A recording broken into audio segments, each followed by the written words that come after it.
Jen here, and I have a layout for you for the Wild Whisper design team. I'm using the Masculine collection again this week, and I absolutely love this paper right here with the frame on it. I just love that kind of distressed wood around the outside, and it's got a little bit of blue in it, kind of I see a little teal and a little navy, so I really love that. And then I also love this piece of paper with the frames, just a whole bunch of smaller frames. So I wanted to make sure that I used both of these up in a video. So I'm going to go ahead and cut these out. I went through my pictures and I found a little collage that I had put together from last year when my son came down one day. He was wearing his Chewbacca onesie and his hair was all messy, and it was kind of one of those moments where we were like, oh man, you really need a haircut. So we took some of these funny little selfies because I was teasing him saying he had Chewbacca hair, and then he got his haircut. My husband usually shaves his head. That's what he likes, and you can see it was pretty long and shaggy here. So I just thought these were really cute little pictures, and I had just happened to print them out as 4 little 2x3s.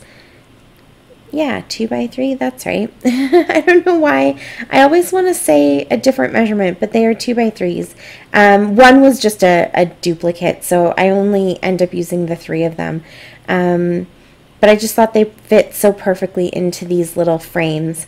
I did cut them down a little bit smaller than that 2x3 just so that I could get a bit of a border from the color that is behind the frame. I kind of liked those colors, so I went ahead and just cut them down just a touch, so each picture has a little bit of a border or mat around it.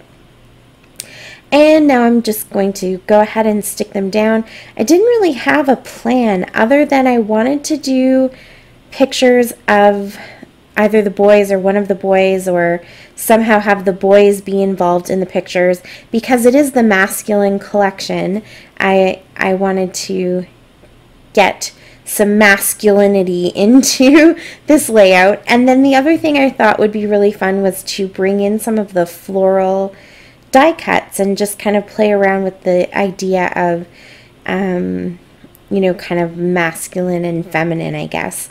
And I just love these die cuts, and I don't know why I still have so many of them, because I should have used them all up by now. They are absolutely stunning. This is probably one of my favorite ephemera packs that I've gotten from Wild Whisper, because there is just so much in there. And I decided to go with the black and white ones that are a little bit more photorealistic. I just thought they were kind of, I don't know, mature, and they just had a little different feel. They kind of almost have like a little farmhouse feel to them, which I feel like the frame has that kind of feeling to it, and the little frames as well kind of have that farmhouse feel. So those are the florals that I picked, and I picked a couple of those little sprigs of leaves. There was only the 4 of them. 2 are kind of that teal or aqua color, and 2 are a lime green. So I pulled those out as well, because I figured since I'm scrapbooking my son, and it's kind of a more of a fun kind of whimsical idea of this whole Chewbacca hair thing, that I wanted to just bring that little touch of whimsy into it as well, so it wasn't a super serious layout. Now originally when I saw this paper, I thought it would be really fun to cut the frame out. And as I was putting those pictures down and kind of thinking about the florals, it dawned on me that that's something I had wanted to do. And I should have done it before I started and put the pictures down, but that's okay.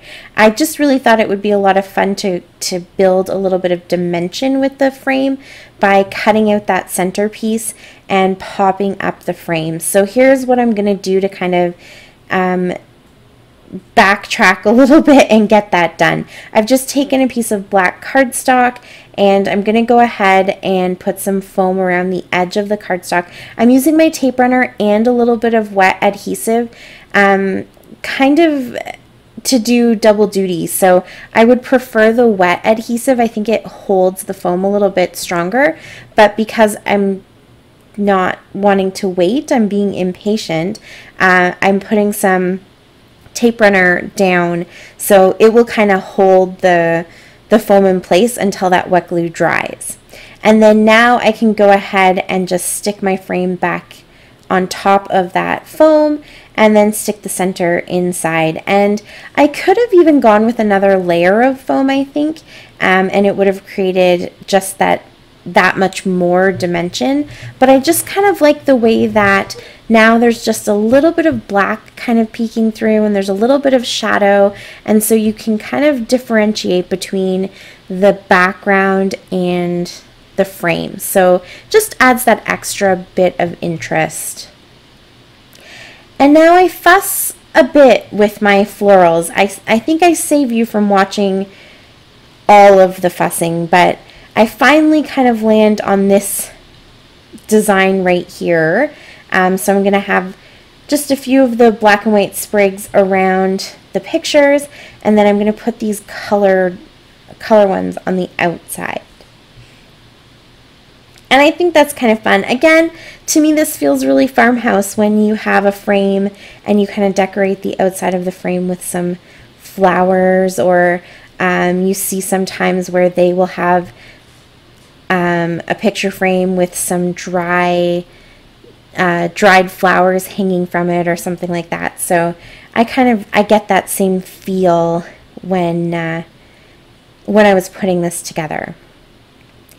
Now for my title, I wanted to emboss something. I knew I didn't have letter thickers or alphas or anything that would work. I really wanted to use some of my embossing powder because I was doing this during March when my kit for How to Kill a Kit with Style was all of my Wild Whisper stuff, and I had put all of these embossing powders from Emerald Creek with that kit. So I really wanted to push myself to actually do that, and I was going to use the license plate stamp.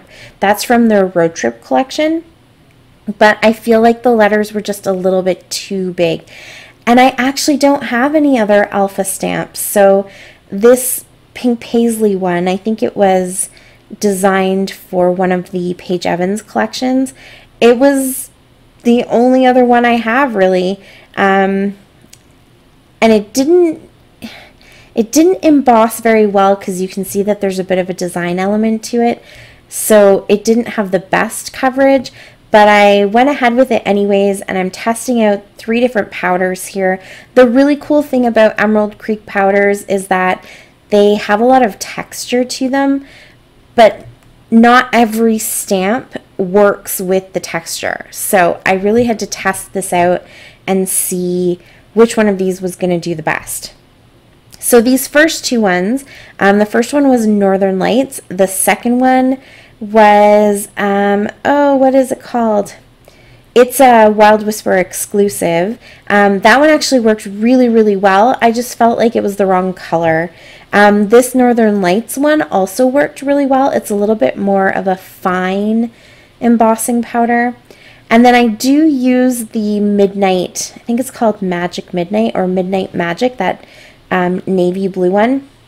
It didn't really work that well. I fussed around with it a little bit, and I ended up kind of brushing off all of the large, dark chunks so that it was just the really fine blue powder, and then the letters seemed to work a bit better. So in the end, I ended up spelling out Chewbacca hair in the Northern Lights color, and then Don't Care in that navy blue.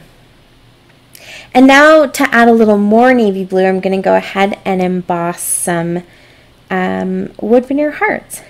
And again, you can see the wood veneer doesn't want, or the like large, really large, almost black chunks in the embossing powder don't want to stick very well to the wood veneer. I think that would work a lot better on a larger surface. It is absolutely stunning, And when you melt it, you get this beautiful kind of inky blue, and then you get these little swirls of black almost. It's super, super gorgeous. I was just really struggling today to get all of this done. And you guys know, because if you've watched my videos before, you know I am the messiest heat embosser ever. I don't know what it is. I get powder all over the place. I end up having to go back sometimes and redo some of my pieces because I didn't get them covered properly, or the embossing powder moved on me, or you know how it goes. But I do think these turned out really cool in the end. They have a lot of texture to them. There, see how I even spilt a whole bunch right there? It kind of, the paper buckled up on me. I don't know what it is. I'm just messy. I'm messy. But these end up having a ton of texture to them just because there is such a bulky weight to this texture paste. It's a lot of fun, and I plan to use it quite a bit. I have used it quite a bit since filming this. It just, for me, there was a bit of a learning curve, I guess. But you can see as I was twisting that larger heart, I wanted a larger heart to go up in the top to kind of carry the same weight as the flare that I put down in the bottom. But you could see as I was twisting it that you kind of get those varying degrees of kind of blue and black. So I think it's super pretty. And then here my last touch is I'm going to add a little bit of that lime green color by using the sequins.